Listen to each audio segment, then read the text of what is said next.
All right, Allison Fedirka, who's an analysis director at the Geopolitical Futures, joins us as the top voice this week on the broadcast. Allison, good to have you on the show. Let me start by asking you the one statement that the German Chancellor said, that this is Israel doing the West's dirty job right now. Is this indicative of the fact that there is complete unity amongst America and EU allies in terms of how they view this fight and how they are likely to join ahead going forward?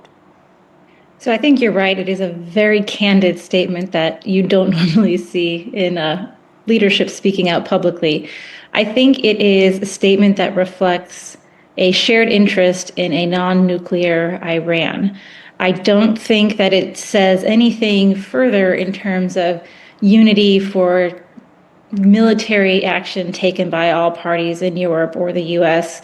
They historically do not necessarily go hand in hand, and the impetus needed for each country to react is very different.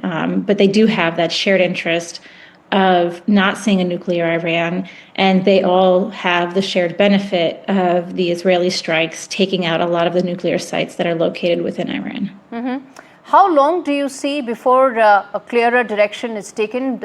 Trump may have said 14 days, but it looks unlikely that a decision could be held till 14 days?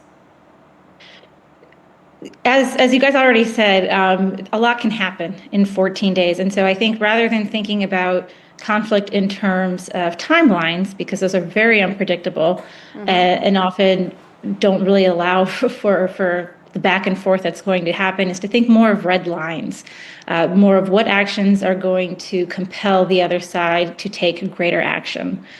So any moves by Iran that target U.S. military targets or kill U.S.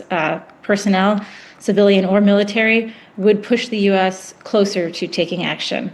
Any moves by the U.S. to try to take out that Fordo nuclear site that remains in Iran may also provoke Iran to, say, target Iraqi oil sites or other places in the region that would be problematic for the West in terms of oil markets.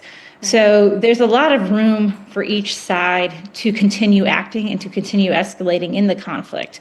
The question is, what is going to push them further? And right now, each party has been fairly careful about trying to keep this conflict between Israel and Iran for the moment, because nobody else wants to see this escalation spread beyond that. But it doesn't look like either side is backing down, or nobody's exercising restraint. Nobody's even advising caution right now.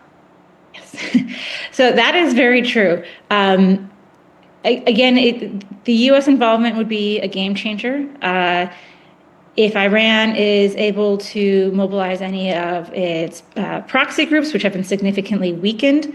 The other factor that we need to look at, too, is just the domestic politics in both of these countries. There's a distinct possibility that internal problems in both of these countries could actually be the force that draws back military escalation in terms of popular support working against the government and providing a force. So the Iranian leadership has been divided prior to this conflict, and there is a real risk that as the conflict continues, it continues to weaken and lose power to the point that they have no choice but to negotiate or capitulate because they are not strong enough internally to continue fighting.